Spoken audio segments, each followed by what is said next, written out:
Akar yang kuat. Ada dua orang tua yang hidup bertetangga. Keduanya sama-sama sudah pensiun. Yang satu, Marco, adalah pensiunan guru. Satunya lagi, Thomas, adalah pensiunan karyawan bank. Mereka berdua sama-sama memiliki kebun tanaman di belakang rumah.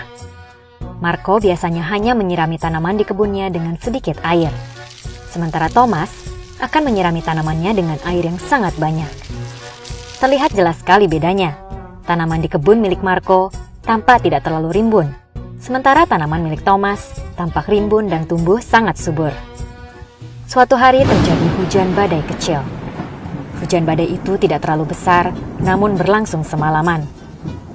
Pagi harinya, seluruh tanaman rimbun di kebun milik Thomas rusak. Hampir semua tanamannya telah tercabut akarnya akibat hujan badai semalam. Sementara tanaman di kebun milik Marco yang jarang disiram justru tetap tegak berdiri. Thomas heran, bagaimana tanaman milik Marco yang hanya sedikit disiram bisa bertahan dari badai. Ia pun bertanya, "Marco, sahabatku, kamu hanya sedikit menyirami tanamanmu. Bagaimana bisa tanamanmu bertahan dari badai?" Marco menjawab, "Justru kawan, tepat karena itulah tanaman saya mampu bertahan dari hujan badai.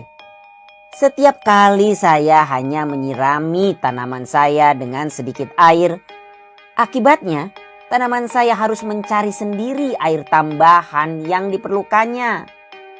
Yang pada akhirnya membuat akar tanaman saya terus berkembang jauh ke dalam tanah dan juga menjadi sangat kokoh.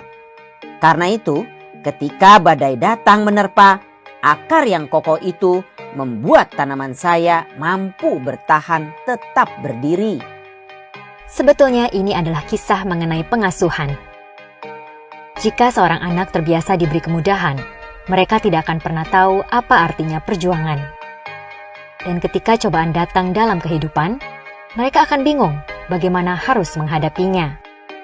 Sementara anak yang terbiasa harus berjuang, mereka akan tumbuh menjadi orang yang kuat, kokoh bagaikan akar pohon yang terbiasa harus mencari tambahan air sendiri. Dan ketika cobaan datang dalam kehidupan, mereka sudah siap untuk menghadapinya. Ajari mereka cara berjalan, namun biarkan mereka menapaki jalannya sendiri.